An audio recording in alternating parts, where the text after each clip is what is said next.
अस्सलाम वालेकुम। फिर उसके बाद आपकी 367 सीआरपीसी ये बताती है कि जो जजमेंट है उसकी रिक्वायरमेंट है क्या, उसके अंदर क्या लिखा होना चाहिए।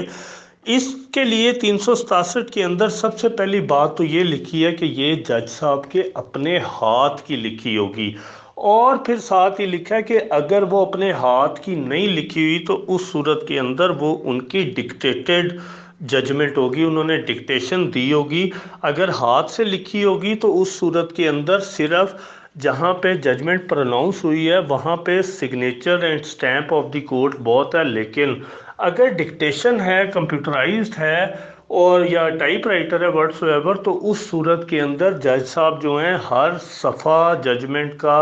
आगे पीछे से साइन करके स्टैम्प करने के उस सूरत के अंदर पाबंद है। फिर यही सेक्शन आपको ये बता रही है कि जजमेंट में एक्चुअली होगा क्या। ये कहती है कि यहाँ पे सबसे पहले पॉइंट्स ऑफ डिटर्मिनेशन होंगे। पॉइंट्स ऑफ डिटर्मिनेशन है जस्ट लाइक आपके सिविल प्रोसीजर कोड में जहाँ पे बंडल ऑफ फैक्ट्स का वर्ड यूज़ हुआ हुआ है, यहाँ पे पॉइंट्स ऑफ डिटर्मिनेशन है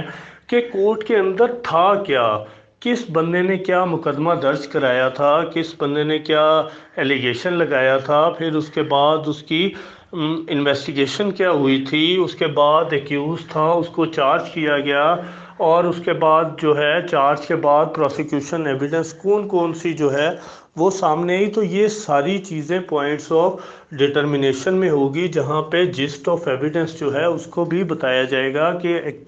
इन सारे इल्ज़ामात को प्रूव करने के लिए कौन कौन सी शहादत आई और उन्होंने कौन क्या क्या बात अपनी जो है शहादत में कही। और ये क्रॉस एग्जामिनेशन को रेफ़र किया जाएगा उसके अंदर कि इन बातों को एक्यूज ने क्रॉस एग्जामिन में किस तरह परसीव किया और किस तरह उसको नेगेट करने की कोशिश की। और फिर कोर्ट जो है वो पॉइंट वाइज अपना डिसीजन भी देती जाएगी कि उसके पास पॉइंट ऑफ डिटर्मिनेशन क्या था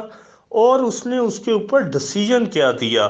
और जो भी डिसीजन कोर्ट ने दिया, कोर्ट उसकी रीजंस भी एक्सप्लेन करेगी जजमेंट में कि वो क्यों इस नतीजे पर पहुंची, कि उसने इस एविडेंस को क्यों बिलीव किया, उसने एविडेंस को क्यों डिसबिलीव किया। So main ingredients of the judgement जो हैं वो फिर तीन हो गए। एक के पॉइंट्स ऑफ डिटर्मिनेशन क्या थे,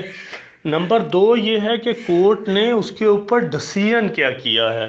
और लास्ट बात यह है कि उसकी रीजंस क्या हैं उस डिसीजन को करने की। और इसके बाद वही बात लिखी है कि वहाँ पे अगर अपने हाथ की जजमेंट है तो फिर तो ठीक है, अदरवाइज डिक्टेशन है तो फिर हर सफ़ा जो है उसका साइन किया जाएगा। इसके अलावा जो कोर्ट है वो उस जजमेंट के अंदर वो तमाम ऑफेंसेस लिखेगी जिसमें एक्यूज्ड को कन्विक्ट किया गया है। और क्योंकि ऊपर चार्ज की बात हो रही होगी कि एक्यूज्ड को इस इसमें चार्ज किया गया, और एंड पे अगर तो एक्विटल है फिर तो सिंपली कोर्ट ये लिखेगी कि इसको इन ऑफेंसेस से एक्विट किया जाता है क्योंकि प्रोसिक्यूशन केस अपना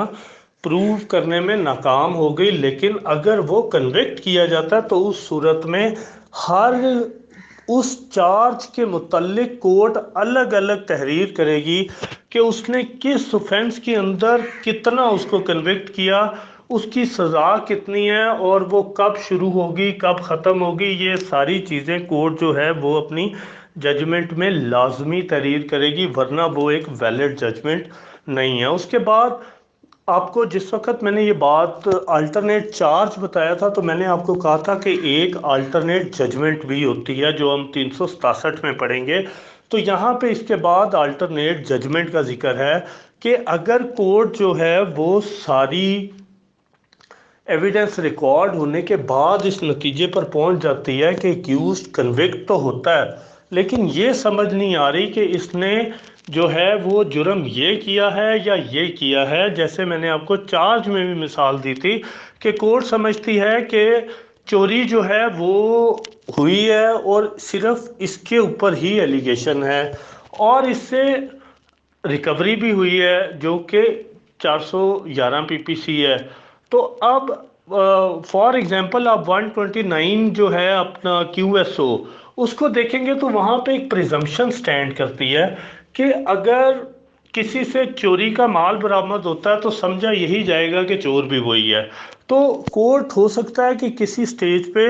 इस कंफ्यूजन का शिकार हो, शहादत से भी क्लियर ना हो कि हुआ क्या है, तो उस सूरत के अंदर कोर्ट उसको अल्टरनेटिवली दोनों में कन्विक्ट कर सकती है अपनी उसी जजमेंट के दौरान कि इसने या ये किया है या इसने ये किया है, और दोनों को वो सज़ा दे देगी, लेकिन उसमें एक जितनी सज़ा होना वो भी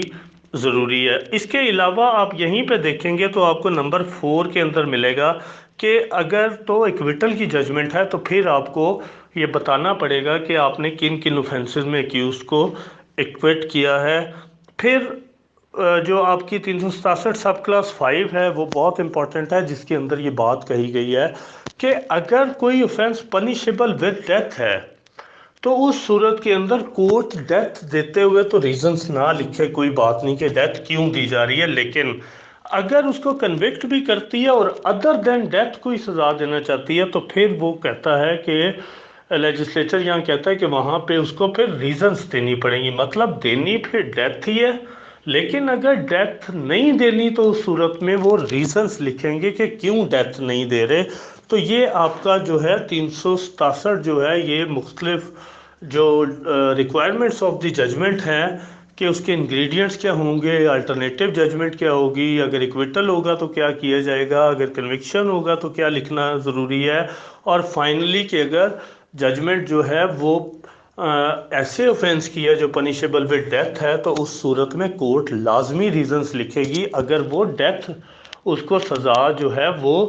नहीं देती। उसके बाद आपका आ जाता है 367 सीआरपीसी जो इसी से रिलेटेड है कि वहाँ पे ये कहता है कि अगर कोर्ट डेथ देती है तो उस सूरत के अंदर ये जजमेंट में लिखना लाजमी है कि इसको हैंग टिल डेथ किया जाएगा। फिर आपका 369 आ जाता है जो कि एक जनरल प्रोविज़न है जो ये कहती है कि क्रिमिनल कोर्ट के पास अपनी जजमेंट रिव्यू करने का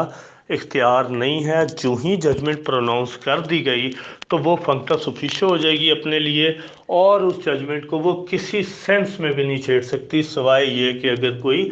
कोई क्लरिकल मिस्टेक हो गई है, कोई स्पेलिंग मिस्टेक हो गई है, कोई जो है नंबर की कोई गलती हो गई, कोई सीरियल नंबर गलत लिखा गया है, या कोई ऑफेंस जो है वो अगर ऐसा है कि जो कि चार्ज भी हुआ हर चीज़ लेकिन कहीं फाइनली उसमें कोई एक आधा नंबर मिस हो गया, तो ऐसी वो चीज़ें हैं जो कि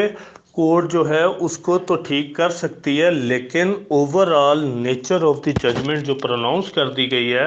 वो क्योंकि प्रोनाउंस ही तब करनी है जिस वक्त जज साहब ने लिख के साइन कर देंगे। जजमेंट साइन किए बगैर प्रोनाउंस की नहीं जा सकती। पहले आप जजमेंट लिखेंगे, जजमेंट लिखने के बाद आप अपने सामने रखेंगे, आप उस जजमेंट से पार्टियों को सुनाएंगे कि आपकी जजमेंट क्या है, पॉइंट्स ऑफ डिटर्मिनेशन क्या थे, फिर आप ये भी लिखेंगे कि आपने उन पे डिसीजन क्या किया है, आपने रीजंस क्या दी हैं, फिर आप ये भी लिखेंगे आपने कन्विक्ट किया कि एक्विट किया, और ये बातें प्रोनाउंस ही तब कर सकते हैं जब आप लिखेंगे। तो इट मीन्स कि आपने लिख के प्रोनाउंस कर रही हैं तो उसके बाद आपके पास किसी किस्म की कोई रेमेडी नहीं है कि आप उसके अंदर किसी किस्म का जो है वो चेंज कर सकें, नेचर ऑफ जजमेंट को छेड़ सकें। तो ये आपका जो है यहाँ तक आके जजमेंट जो है उसकी जो मेन इंग्रेडिएंट्स है और प्रोनाउंसमेंट और डिलीवरी और इसके अलावा उसकी जो करेक्शन है वो सारी चीज़ें यहाँ तक कवर हो जाती हैं।